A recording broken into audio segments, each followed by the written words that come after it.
लेकिन गुरु महाराज कहते थे जहाँ रहो सत्संग करो।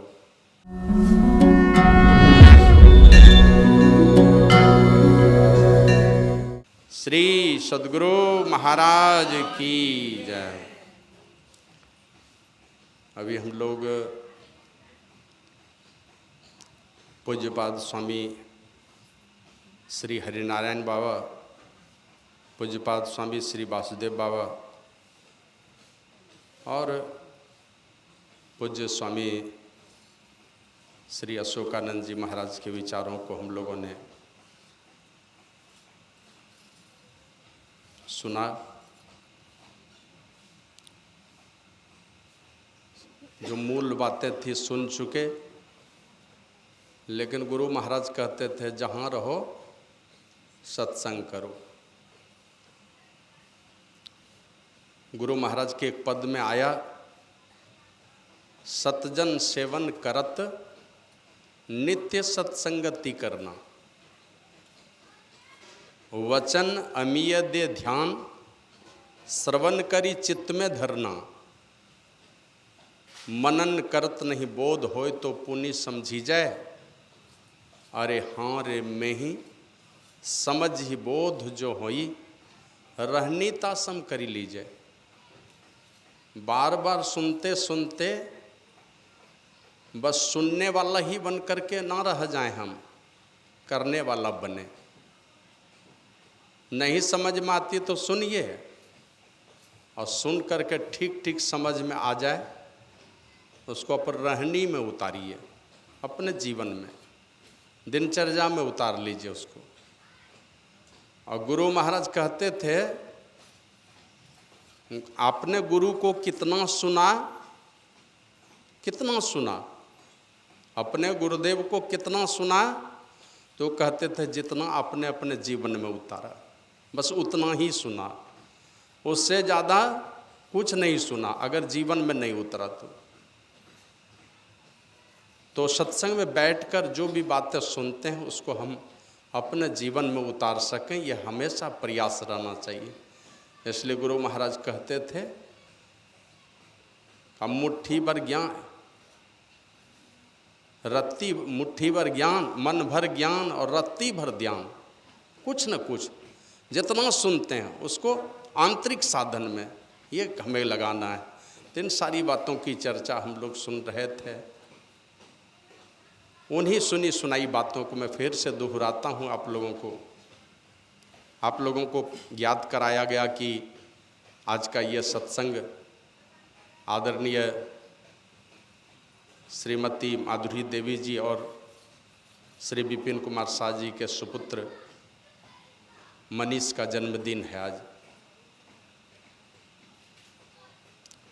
पौराणिक कथाओं के माध्यम से अगर हम लोग जानना चाहें तो हम लोग यही जानते हैं कि घर में माता पिता का और गुरु का जो फटकार है, माता पिता का घर में फटकार, कहीं अहित की भावना नहीं है। बगल में लोग प्रणाम भी कर रहे हैं आपके बगल वाले, तो पता नहीं उसके पीछे भी आपकी बुराई है क्या है, उस पर भी संदेह है। यानी बगल वाले प्रणाम नमस्कार भी कर रहे हैं तो पता नहीं आपका भला चाहने वाले हैं कि नहीं। और घर में माता पिता ये दोनों जो होते हैं, ये अगर फटकार भी लगा रहे हैं, पिटाई भी कर रहे हैं, तो आप अंदर में कहीं अहित की भावना नहीं है। और इसी प्रकार कि अच्छी भावनाओं के चलते माता पिता सदैव अपने बच्चे के विषय में परेशान रहते हैं। वो चाहते हैं कि हमारा बेटा अच्छी बोली हो, बढ़िया व्यवहार हो, बढ़िया चरित्र का हो, ज्ञानवान हो, शुद्धाचारी हो, साधु संतों के बताए रास्ते पर चलने वाला हो, कुल खानदान में बड़े बुजुर्गों का सम्मान करने वाला हो, इस संसार में भी सुख से रहे और संसार के बाद का भी जीवन सुखमय हो। और इसके लिए अनेक प्रकार के कष्ट माता पिता उठाते हैं। और इसी क्रम में आप लोग सुने होंगे कि जब माता मदालसा की कथा कभी सुने होंगे, 5 बेटे हुए, 4 को तो साधु बनाया, पति के कहने पर 5वें को राजा बनाया, लेकिन ऐसी शिक्षा दे दी कि वो भी राजपाट छोड़ करके साधु बन गया। बारी आई माता कयाधु की, देख लिया मेरे बेटे का भला कहाँ होना है, बिना परमात्मा की कृपा के, बिना परमात्मा की भक्ति के भला होने वाला नहीं है। भेज दिया तपस्या करने के लिए।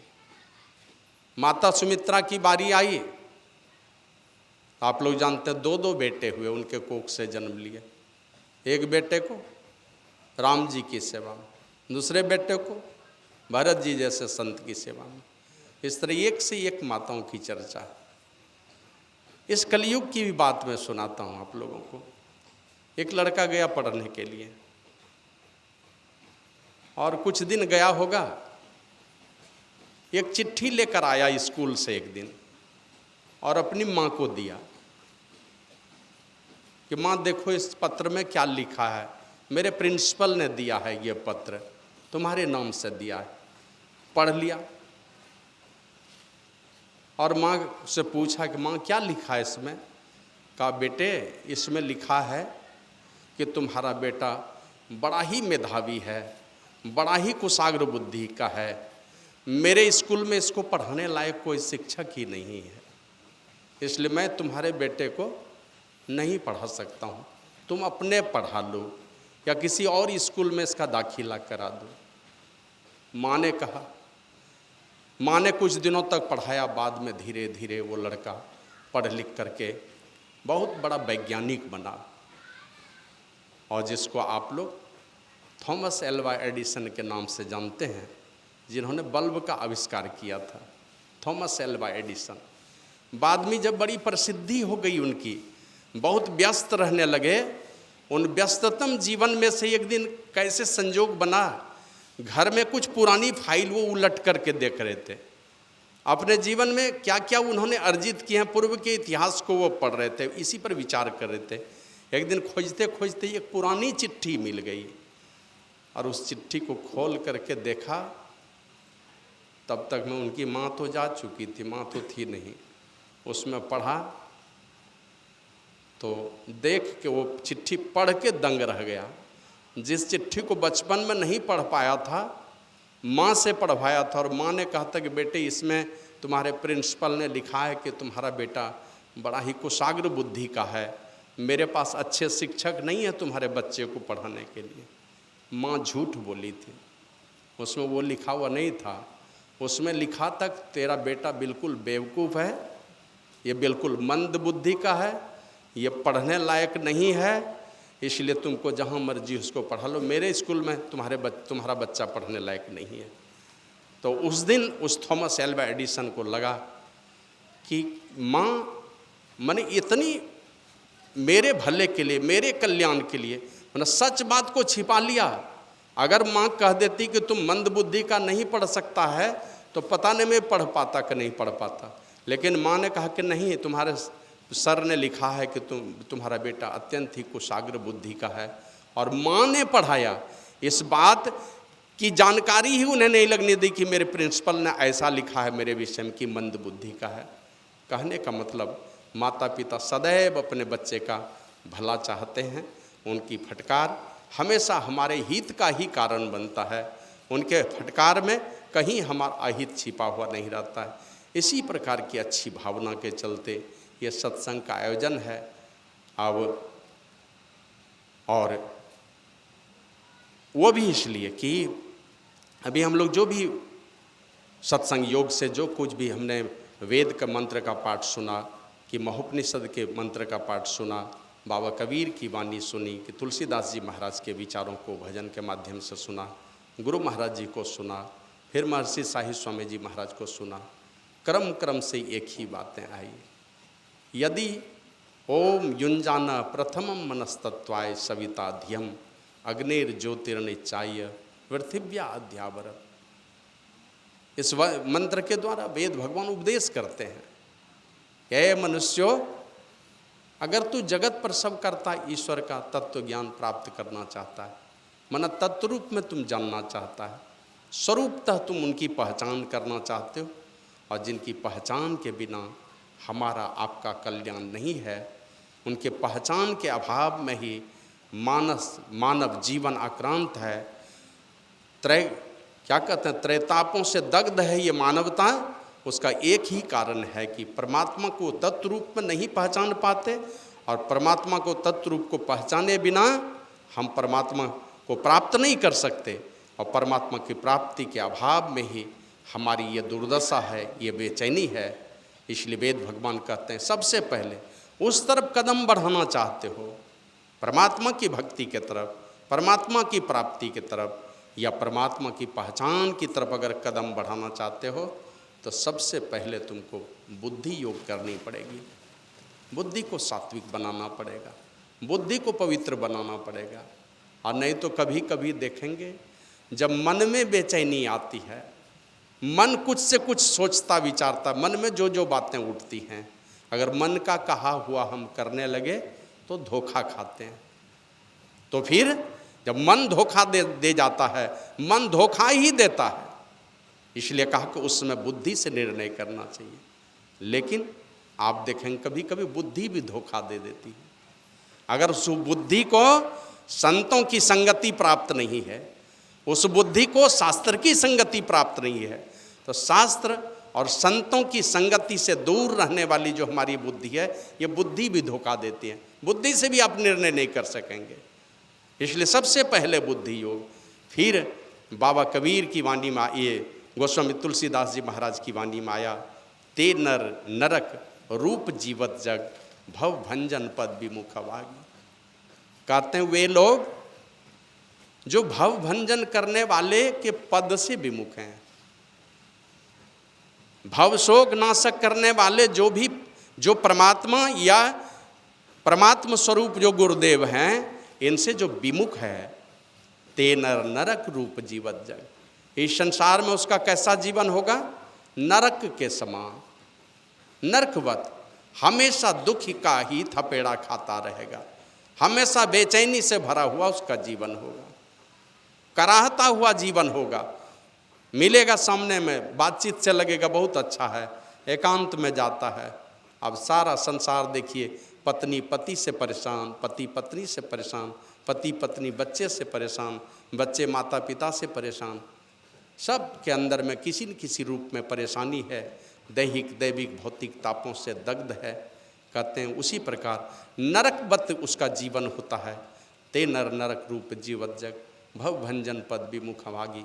जो भव भंजन करने वाले, इस संसार के शोक का नाश करने वाले परमात्मा या परमात्मा स्वरूप संतों के से विमुख रहेगा, उनसे उल्टे चाल चलने वाला रहेगा। माने कोई चीज भूलता कब है, किस समय भूलता है? जब उससे दूर हो जाता है। लोग दूरी बनेगी तो भूलेगा, दूरी जहां बनी तो भूलेगा। इसलिए बार बार लोग साधु संतों के सानिध्य में जाते हैं, और जो नहीं जाएंगे उस संतों के सानिध्य में, उनसे विमुख रहेंगे, तो कहते हैं निसी वासर रुचि पाप असुचि मन। जो भव भंजन करने वाले परमात्मा या उनके परमात्मा स्वरूप संतों के चरण से विमुख रहेगा, वो निसी वासर, दिन रात रुचि पाप, पाप में उसकी रुचि होगी, पाप कर्मों में मन डूबा हुआ रहेगा।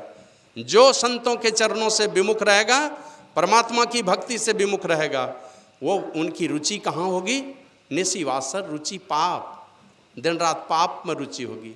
और असुचि मन, उसका मन अपवित्र रहेगा, पाप में डूबा हुआ रहेगा, मन अपवित्र होगा। असुचि मन। खल मति, मति मतलब बुद्धि, खल मतलब दुष्ट, दुष्ट वाली बुद्धि होगी उसकी, पापी पाप वाली बुद्धि होगी उसकी। असुचि मन, खल मति और मलिन निगम पथ त्यागी, उसकी मति जो होगी वो मलिन होगी और दुष्ट वाली बुद्धि हो जाएगी। मलिन बुद्धि दुष्ट वाली बुद्धि होती है। और निगम पथ त्यागी, वेद मार्ग का त्यागी होगा। जिस वेद में मानव के को चलने का सिद्धांत बतलाया गया, किस रास्ते से चलना चाहिए, किस प्रकार का जीवन होना चाहिए, उसी वेद मार्ग का ही विरोधी हो जाएगा, वेद मार्ग से ही विमुख होगा। निगम वेद मार्ग का त्याग करने वाला होगा। और जो ऐसा होगा तो कहते हैं नहीं सत्संग भजन नहीं, ये सुत वितदार भवन ममता निसी, बेटे की आसक्ति में, वित धन दौलत की आसक्ति में, दार मन पत्नी की आसक्ति में, और पत्नी की आसक्ति पति में। सुत वित दार भवन ममता निसी, बेटे के ममता में, धन की ममता में, पति पत्नी के ममता में, और भवन के ममता में, यानी अपने घर द्वार के ममता में। भवन ममता निसी सोवत अति न कबहू मति जागी। इस प्रकार इन चीज़ों के ममता में डूब जाती है उसकी बुद्धि, ऐसी सो जाती है न कबहू मति जागी, उसकी मति जगती ही नहीं है, उसकी बुद्धि जगना नहीं चाहते, उठना ही नहीं चाहती है। नहीं सत्संग भजन नहीं हरि को, श्रवण राम कथा अरुणागी। उस जब सत्संग ही नहीं, साधु पुरुषों की संगति ही नहीं, तो भजन नहीं हरि को, परमात्मा के भजन से भी वो दूर होगा। भजन नहीं हरि को, श्रवण राम कथा अनुरागी। जीवन में राम कथा का सुनना ये हो ही नहीं सकता। राम अब जब सुनना नहीं होगा तो वो राम कथा का अनुरागी भी नहीं रहेगा, जिनकी मति ही पाप कर्मों में डूब गई, पत्नी बेटे धन आदि के ममता में डूब गई, घर द्वार के ममता में डूब गई। तो नहीं सत्संग भजन नहीं हरि को, श्रवण न राम कथा अनुरागी। और सुत वितदार भवन ममता निसी सोवत अति न कबहू मति जागी।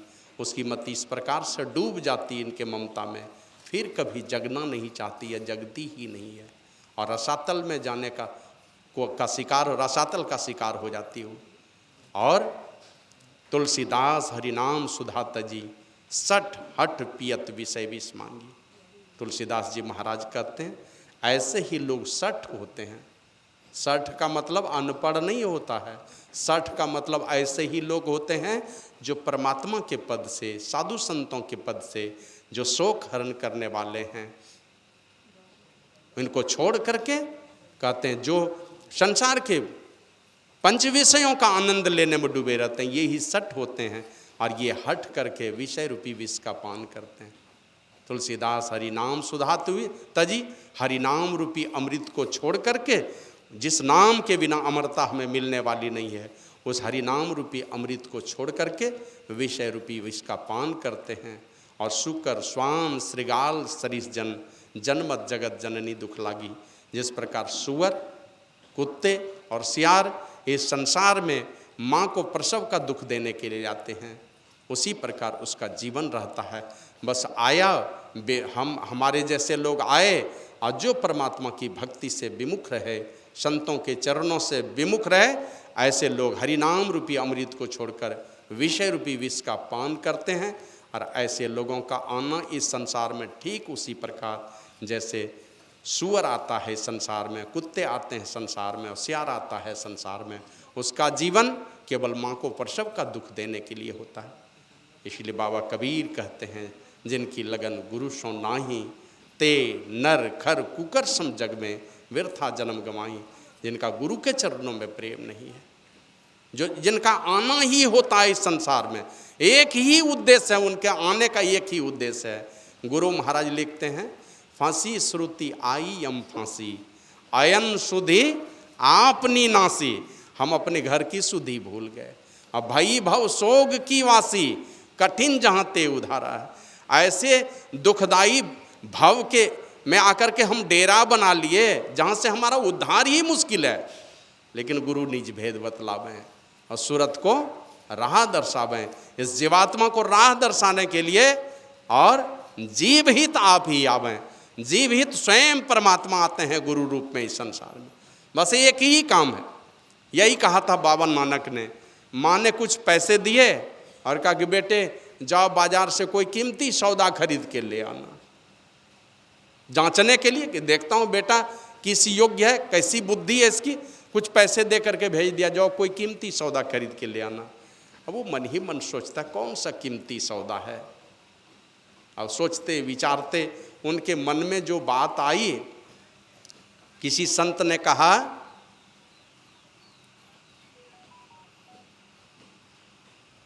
जनक विदेही नान का, जनक विदेही नान का, और उद्धव सूर शरीर, जनक विदही नानका सुखदेव भय कबीर। अब वाल्मीकि तुलसी भय,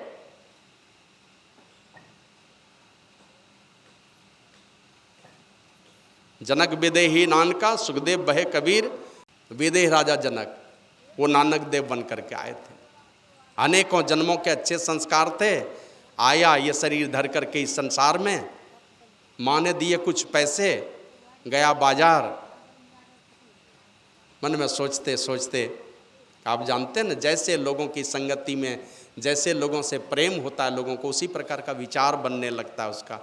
एक दिन मैं पढ़ रहा था, ये अल्बर्ट आइंस्टीन एक दिन चला जा रहा था, तो उसका ड्राइवर कहता है कि सर आप जहाँ जहाँ ये लेक्चर देते हैं ना, भाषण देते हैं, तो मुझे सब याद है।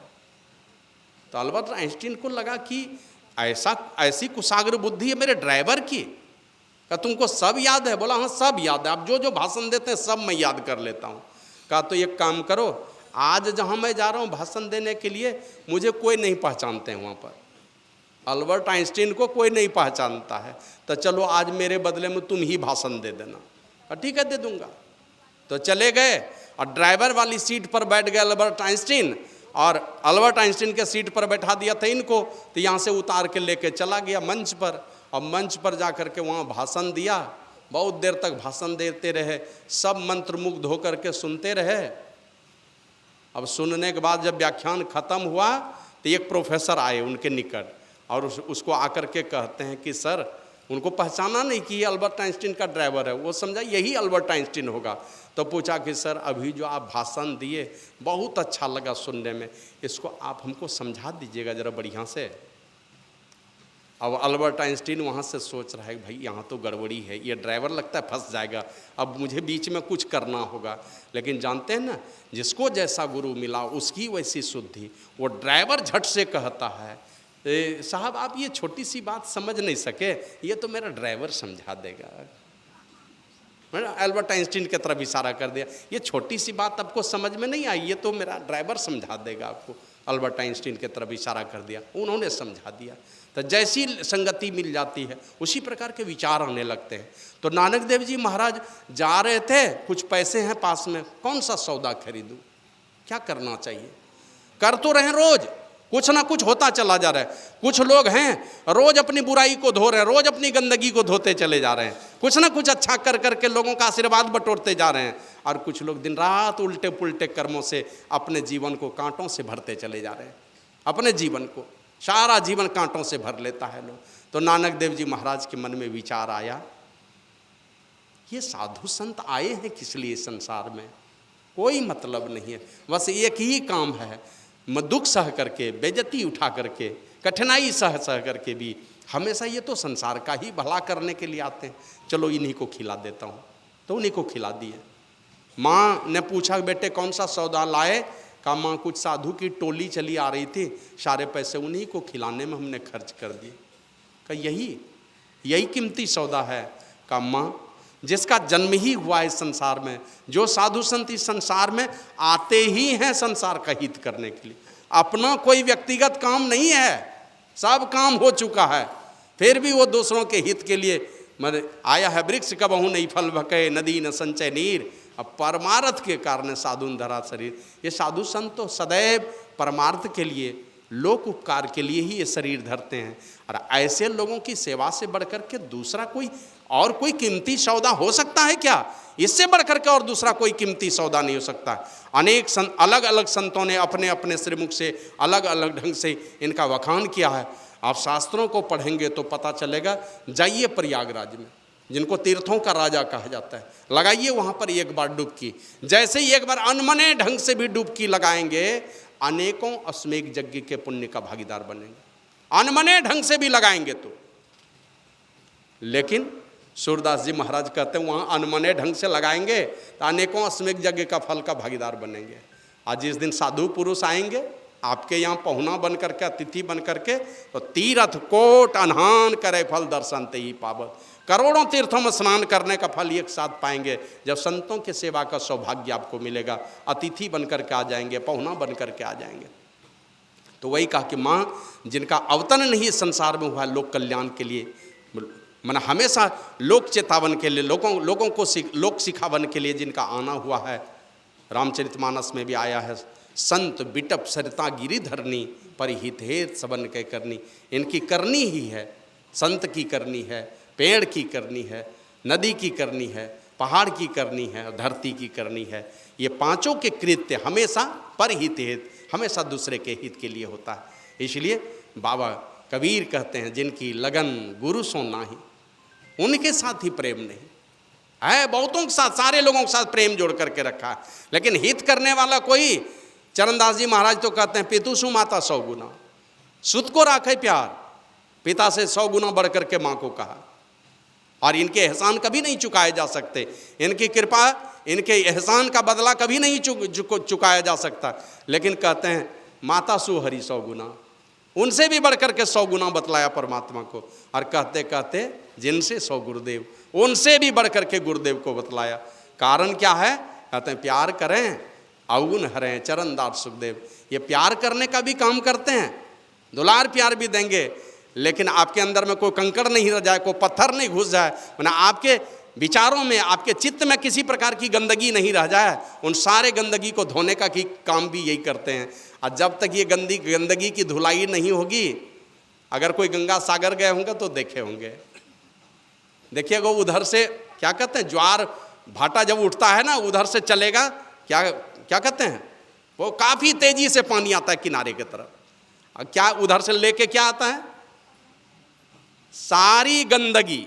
इधर से जो गंदगी सागर में चली गई, और उधर से सागर क्या करेगा, सारी गंदगी को कहेगा यहाँ नो एंट्री है, चल बाहर चल, सारी गंदगी को उठा के बाहर फेंक देगा, अपने में जाने नहीं देगा।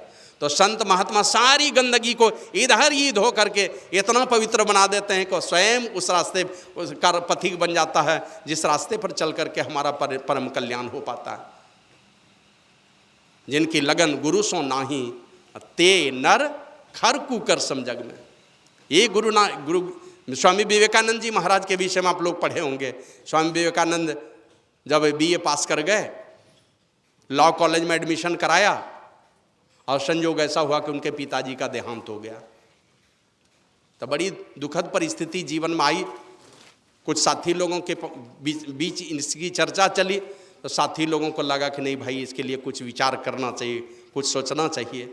बस क्या करते वो लोग, सोच विचार करके रामकृष्ण परमहंस के पास गए, और रामकृष्ण परमहंस को जाके कहते हैं कि गुरुदेव, ये नरेंद्र पढ़ना चाहता है, कुशाग्र बुद्धि का है, और BA पास कर गया है, लॉ कॉलेज में एडमिशन करा लिया है, लेकिन दुर्भाग्य यही कि इनके पिताजी का साया सर से उठ गया, पिताजी का देहांत हो गया। तो थोड़ी आप कृपा कर दीजिए महाराज। तो कुछ माई दाई लोग आई थी सत्संग में, बस रामकृष्ण परमहंस कहते हैं मेरे सत्संग में जो भी लोग आए हैं, थोड़ी कृपा कर दो मेरे ये क्या कहते हैं, नरेंद्र के ऊपर, कि ये पढ़ना चाहता है और इनके पिताजी का देहांत हो गया है, थोड़ी कृपा कर दो सब लोग। तो जो भी माई दाई लोग आई थी ना, जो उचित जचा, अब जेवर जेवरात आभूषण जो भी पहन के आए थे सब खोल के रख दिया। अब वो जब चले गए तो स्वामी विवेकानंद कहता है उनको कि गुरुदेव, बार बार हम लोग विनती करते रहे कि आप माँ काली के पास क्यों नहीं कहते हैं आपके गले में कैंसर है, क्यों नहीं कहते हैं कि थोड़े कष्ट का हरण कर ले, इतनी पीड़ा है आपके शरीर में, और आप माँ को नहीं कहते हैं। तो गुरुदेव आप बार बार यही कह के टाल देते हैं, करे इस शरीर को एक न एक दिन मिट्टी में मिल जाना है, इस मरण धर्मा शरीर के लिए मैं माँ को कष्ट दूँ, माँ को परेशान करूँ, ये शरीर तो एक न एक दिन मिट्टी में मिल जाना है। कहा कि गुरुदेव अपने लिए नहीं मांगा, वो भी अपनी माँ से, काली माँ से नहीं मांगा, अरे गए साधारण इस नगर के इन साधारण नारी लोगों से, अपने लोग भक्तों से आपने भीख मांगा, इनके सामने में हाथ फैलाया आपने। कहा कि नरेंद्र, अभी तो 10-20 के सामने में हाथ फैलाया है, ज़रूरत पड़ेगी तो कटोरा उठाऊंगा, सारे संसार में भीख मांगूंगा तुम्हारे लिए, मैं तुम्हारे लिए कुछ भी करूंगा, कुछ भी करूंगा तुम्हारे लिए। श्री सद्गुरु महाराज की। बाबा कबीर कहते हैं जिनकी लगन गुरु सो नाही, जो सब कुछ करते हैं, हमेशा पग पग पर, डेग डेग पर आपकी रक्षा करते हैं, हमेशा। आपको नहीं लगेगा कि हमारा कोई ख्याल कर रहे हैं, लेकिन आप देखें विकट से विकट घड़ी में भी कोई न कोई सुनने वाले हैं आपके। बाबा शाही स्वामी जी महाराज के विषय में एक बार पूज्य शिशु बाबा सुना रहे थे वो जो खोपसी श्याम में हुए हैं, वो सुना रहे थे कि एक बार शाही बाबा गए कहीं सत्संग करने के लिए, और सत्संग करके आ रहे थे। अब गाड़ी ऐसे जगह में, माने ढलान वाली जगह, तो ऐसे जगह में गाड़ी चली गई, 1 इंच भी गाड़ी अगर आगे बढ़ती 1 इंच भी, माने एकदम बीच में लटकी हुई है इस तरह से, अब खाई में ही जाने वाली है। कई लोग बैठे थे, सब चिल्लाने लगा, खूब जोर जोर से चिल्लाने लगा। डर लगता है तो देखते हैं ना, हम लोग भी देखें पूज्य बाबा की गाड़ी में 1-2 बार बैठने का मौका लगा, तो बीच में कई महात्मा बैठे रहते थे, और वो एक जितेंद्र बाबू थे जो गाड़ी चलाते थे, गोरे एकदम लंबे तगड़े, तो जितेंद्र बाबू गाड़ी चला रहे थे। तो आप लोग जानते हैं जब गाड़ी सड़क पर चलती है, कहीं पर ऊंची सड़क होती है या पुल होता है, तो इस पार से उस पार का दिखलाई नहीं पड़ता है सड़क। तो इधर से जा रहे हैं, ड्राइवर को तो अंदाज़ा रहता है कि सड़क है, बस यही ऐसे बढ़ते चले जाते हैं। जैसे ही पुल पर चढ़ाए न, तो लाइट तो ऊपर चला गया, सड़क दिखलाई नहीं पड़ रहा था। पीछे से ये पूज्य स्वामी, क्या नाम है, बिरजानंद जी महाराज, जिनको बिंदेश्वरी बाबा कहते थे, पीछे से पूज्य बाबा की सीट ऐसे खूब हो खूब जोर से, मैंने गाड़ी लगा कि गड्ढे में गिरने जा रही है, रास्ता तो दिखलाई नहीं पड़ता था। पूज्य बाबा के पीछे वाली सीट पकड़ कर हो जैसे चिल्लाए खूब जोर से ना, तो पूज्य बाबा कहते हैं, है हो कर लाश की एक्सीडेंट हो, लाश बची जे तो गाड़ी।